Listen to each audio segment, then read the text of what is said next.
දරා ගන්න පුරුදු වෙන්න. ඒකටනේ මේ ධර්මයක් තියෙන්නේ. අපි දරාගෙන ඉන්නේ මොකෙන්? ධර්මයෙන්. දුක් විඳින අපිට සැප විඳින්න වෙයි, සැප විඳින අපිට දුක් විඳින්න වෙයි. ජීවිතේ දවසක් එනවා මරණානුස්සති කමඨහං දේශනාවේ බුදුහාමුදුරුවෝ උගන්වනවා.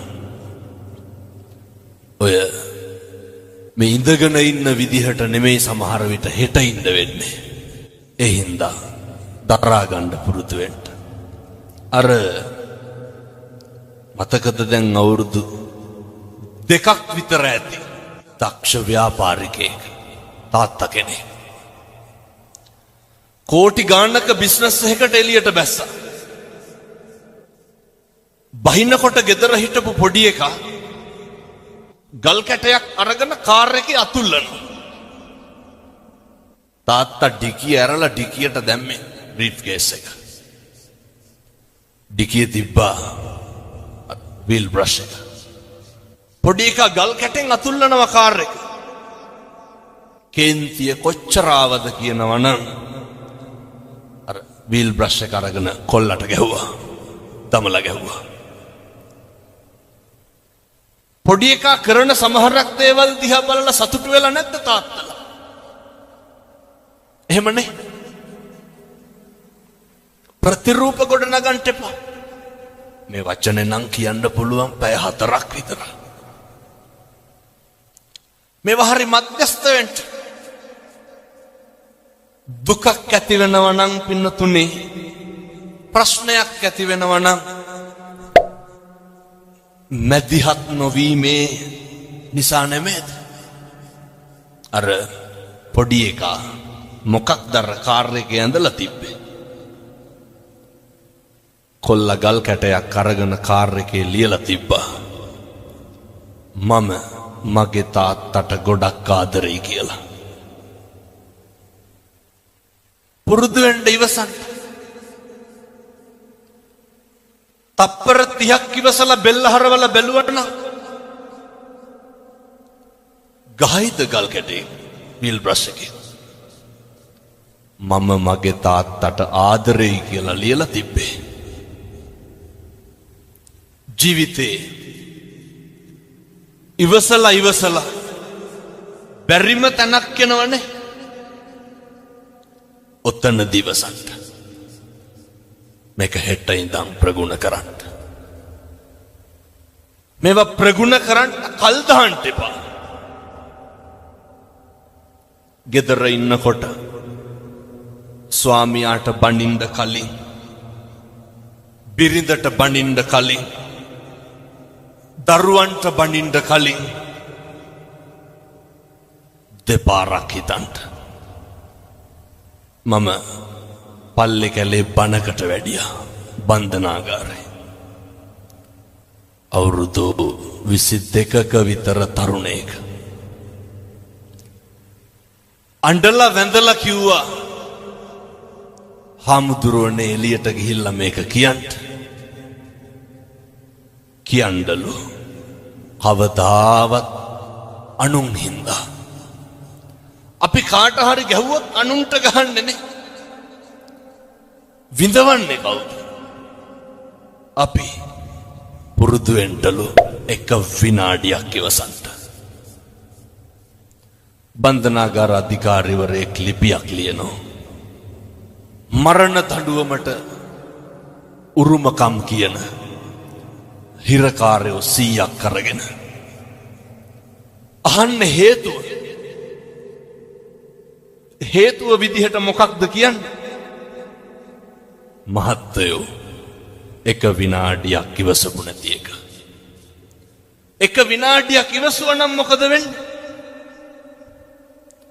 පිහියෙන් අනීද? වෙඩි තියයිද?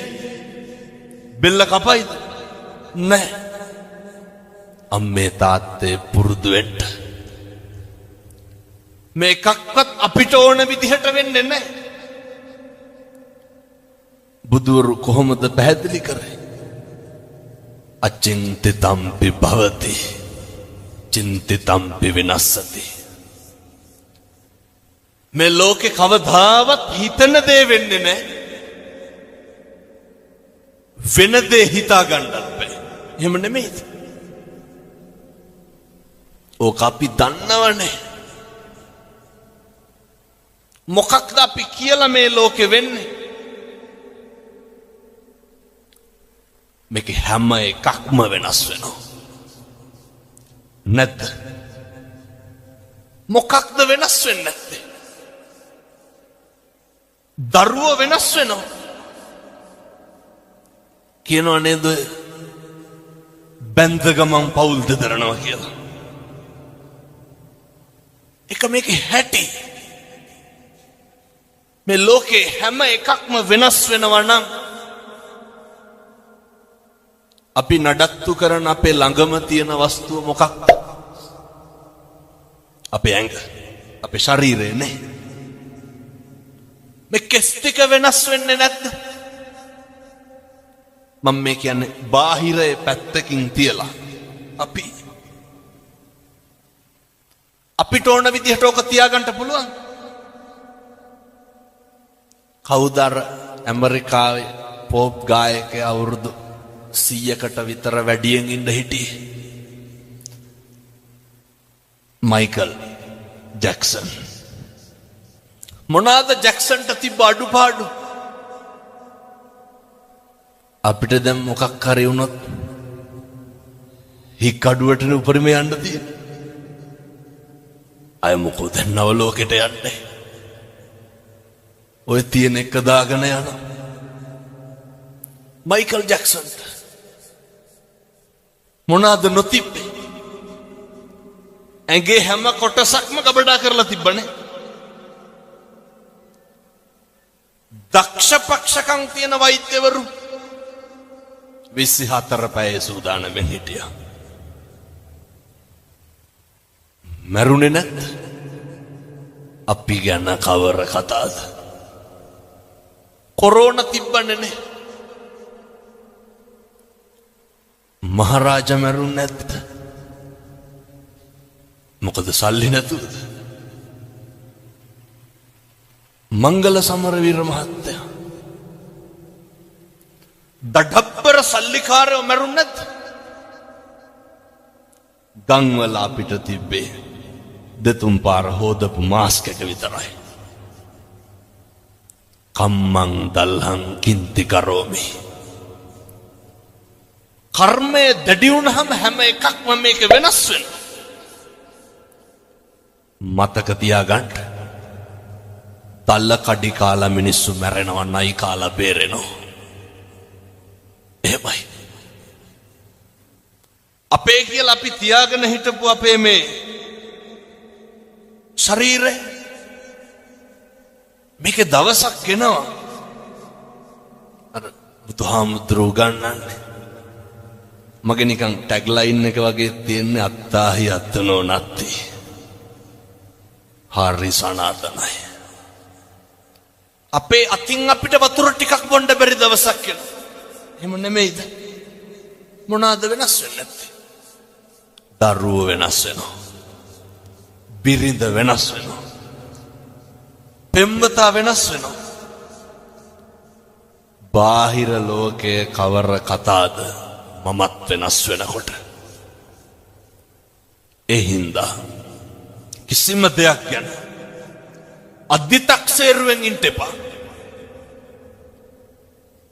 අතීතං නානු සෝචන්ති නප්පජප්පන්ති නාගත පච්චුප්පන්නේන යාපෙන්ති. බුදුරු දේශනා කරේ. අතීතය ගැන හිතලා දුක් වෙන්න එපා. අතීතේ හිරකාරයෙක් වෙන්න නරකයි. ඔය මේ පින්නතුන්ගේ නැද්ද ජීවිතේ අතීතයට ගියොත් නිවැරදි කරන්න මොකක් හරි. සමහර පින්නතුන් කියනවා නේද ඔය දැන් නම් හාමුදුරනේ කරන්න දෙයක් නැතිකමට ඉන්නේ කියලා. දරුවෝ හින්දා ඉන්නේ කියලා කියන්නේ අම්මලා සේර මොළු වනනවා. ඒක ඇත්ත. අප්පිරිය වෙලා ඇති. තිත්ත වෙලා ඇති. හැබැයි කම්පානම් වෙන්න එපා. මම කිව්වේ නෑ රුපියල් 100ක්වත් වියදම් වෙන පින්කමක් හොඳේ. අතීතේ තියාගමු. දැන් අර වාහනේ සයිඩ් කණ්ණාඩියෙන් මොකද කරන්නේ? ඒක බලාගෙන ඉස්සරහටද යන්නේ පස්සටද යන්නේ?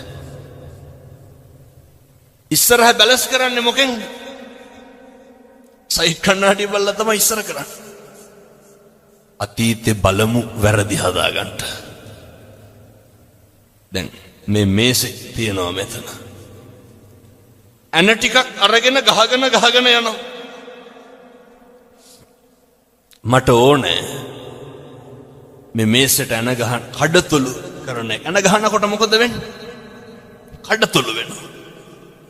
කඩතුළු නවත්තන්න ඕනේ. කඩතුළු නවත්තන්න නම් මොකද කරන්නේ? ඇන ගහන එක නවත්තන්න ඕනේ. එහෙමයි කියලා කඩතුළු මකන්න පුළුවන්? බෑ. කර්මෙ පුච්චන්න බෑ. ගෙවන්න ඕනේ. හැබැයි තවත් කර්ම රැස් කරොත් ඒක වැඩි වෙනවා. මේක අද නවත්තගමු. අතීතය ගැන නම් කම්පා වෙන්න ශෝක කරන්න එපා. වර්තමානයේම මෙහෙම දේශනා කරන්න හේතුවක් තියෙනවා. මම බණ කියනකොට මැරෙන්න පුළුවන්. ඔයත් බණ අහනකොට මැරෙන්න පුළුවන්. මේ ජීවිතේ මේ වංචාකාරයාට මේ හිත කියන ඕකනේ ප්‍රශ්නේ. රවටන එක නවත්තගමු. අර අහලා තියෙනවද? බොහෝ දෙනෙක් දන්නවා. එක ව්‍යාජ වෙලෙන්දෙක් ඉන්නවා. පොල්ලට බූරුවෙක් අරගෙන එනවා. මොනා කියලාද බූරුව අරගෙන එන්නේ? මේ බූරුව වසුරු දානවා. වසුරු දානකොට බූරුවගෙන් වැටෙන්නේ මොනවාද? රංකාසි. ව්‍යාජ පශ්චාත් භාගයක් හදාගෙන ඇවිල්ලා තමයි දැන් පොලේ තියාගෙන විකුණනවා. අර ව්‍යාජ රංකාසි වැටෙනවා වසුරු දානකොට. එක වෙලෙන්දෙක් වැඩි මිලට ගන්නවා. ඇයි මම මේ අපි ගැන කියන්නේ? වැඩි මිලට ගන්නවා. අරගෙන ඇයි දැන් මේ බූරුව රංකාසි වසුරු දානවා? අපේ අම්මලා තාත්තලා හොඳට අහගන්න ඕනේ. අපි බූරුව නම් ගන්නෙ නෑ. ගෙදර අරගෙන ගිහිල්ලා දැන් බලාගෙන ඉන්නවා බූරුව වසුරු දානක. වසුරු දානවා රංකාසි නෑ. අය බූරුව රංකාසි වසුරු දානයි. ගියා පහුවදාම විකුණපු වෙලෙන්දයි ගෙදරට. යනකොට ගෙදර හිටියේ නෑ. බිරිඳ කියනවා මුදලාලි ගෙදර නෑ. පණිවිඩේ යවන්නම් ටිකක් ඉන්න.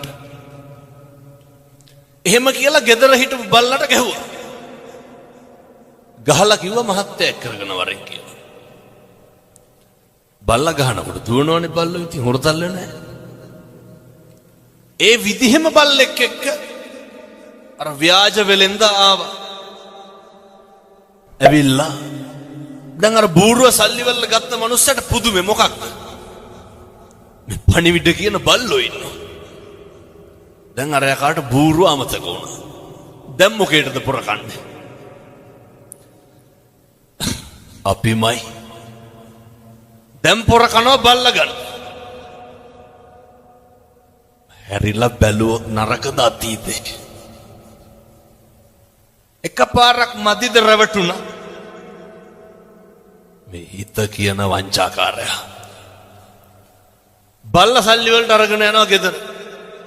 ගිහින් දීලා බිරිඳට කියනවා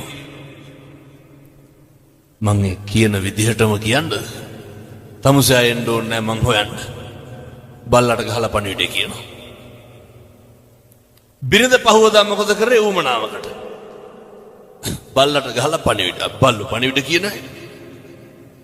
බල්ල දිව්ව යන්න.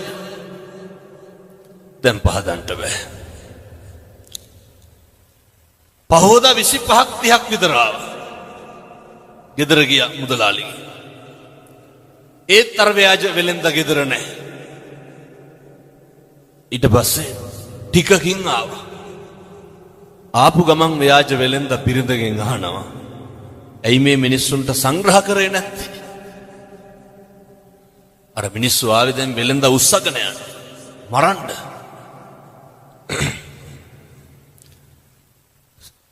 සංග්‍රහ කරේ නැත්තේ ඇයි කියලා අහන්න ගමන්ම ව්‍යාජ වෙලෙන්ද මොකද කරන්නේ? ව්‍යාජ පිහියකින් බිරිඳගේ බෙල්ල කපනවා. ව්‍යාජයි හොඳේ. අර ගෑනිත් වැටෙනවා. අර ආපු මිනිස්සු සේරම තක්කු මුක් වෙනවා. මොකේද? බෙල්ල කැපුවානේ. අහනවා ඇයි මැරුවේ? නෑ මට කේන්ති ගියා ඔය කට්ටියට සලකපු නැති හින්දා. දැන් මිනිස්සු අහනවා දැන් කොහොමද පණ ගන්න? ඒකට බය වෙන්න එපා. මං ගාව නලාවක් තියෙනවා. නලාව ගහපු ගමන් එනවා පණ එනවා. බොරුවටනේ වැටුනේ.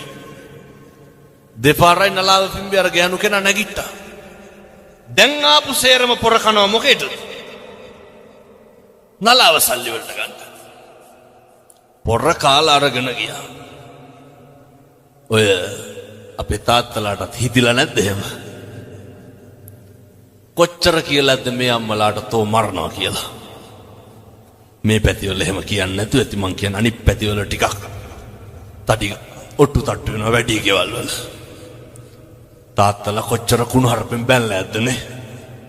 මං කියන්නේ එහෙමයි බොහෝ පිරිස්. මෙහෙම කියනකොට තාත්තලා හිතන නැති. ඕකේ අනිත් පැත්ත. කෙසේ හෝ වේවා නලාව අරගෙන ගෙදර ගියා. පැත්තකින් තියලා දැන් හැන්දෑවේ ගෙදර ඉන්නකොට ගෙදර දබර දෙන්නගේ. නලාවක් තියෙන එකේ බය වෙන්න දෙයක් නැහැනේ ගහලා මැරුවා. ටිකක් ඉඳලම පිඹින්නම් කියලා හිතලා අරගෙන පිඹිනවා. පිඹට මල කඳන් වලට පණ එන්නේ. බූරුවට රැවටුණා, බල්ලට රැවටුණා, නලාවට රැවටුණා. මුළු ගමම ගියා ව්‍යාජ වෙලෙන්ද හොයාගෙන. අරගෙන ගිහිල්ලා ගෝණියකට දාලා කට බැන්දා. ගමම යනවා දැන් ගම් මුහුදට විසිකන්න. යනකොට මහන්සියටත් එක්ක මග තියලා පොඩ්ඩක් බුදිය ගත්තා. ගෝණිය හේතු කරලා හරක් 300ක් දක්කගෙන වෙලෙන්දෙක් යනවා. එඬේරෙක් යනවා. මේ ගෝපල්ලා බලනවා දැන් අර මිනිස්සු බුදු ගෝණියක් තියෙන. කටල හෙලා බැලුවා. ඇතුලේ කවුද හිටියේ? අර ව්‍යාජ වෙලෙන්ද. ගෝණිය ලැහෙනකොටම වෙලෙන්ද කියනවා ගෝපල්ලාට කෑ ගහන්න එපා. මේ මිනිස්සු එක්කහුව වෙලා මම මේ හොඳ තැනකට කසාද බන්දන්න අරගෙන යන්නේ මං කැමති නෑ. ගෝපල්ලා කල්පනා කරුවා මොකක්ද? හොඳ තැනකින් බැඳ ගන්න පුළුවන්. ඉවරයක් තියනවද මේ රැවටෙන එකේ? වහිනා වෙලා ඇහුවා වගේ නෙමෙයි හොඳේ හැදෙන්නත් ඕනේ. අපි හැදෙන්නේ නැහැ. අය මේ ජීවිතේ යන පළවෙනි බණයි. කොච්චරවත් අහලා ඇති ඔයිට කලින්. ගෝපල්ලාට කියනවා තමුසේ කැමති නම් හොඳ තැනකින් බැඳ ගන්න පුළුවන් ගෝණියට බහැපන්. ගෝපල්ලත් ඒකමයි කාර්යය කියලා ගෝණියට බහිනවා. ව්‍යාජ වෙලෙන්ද කට බැඳලා හරක් ටිකක් තරම් ගෙදර යනවා. ගමේ මිනිස්සු මොකද කරන්නේ? ගෝණිය පිටින් අරගෙන ගිහිල්ලා මුහුදට විසිකනවා.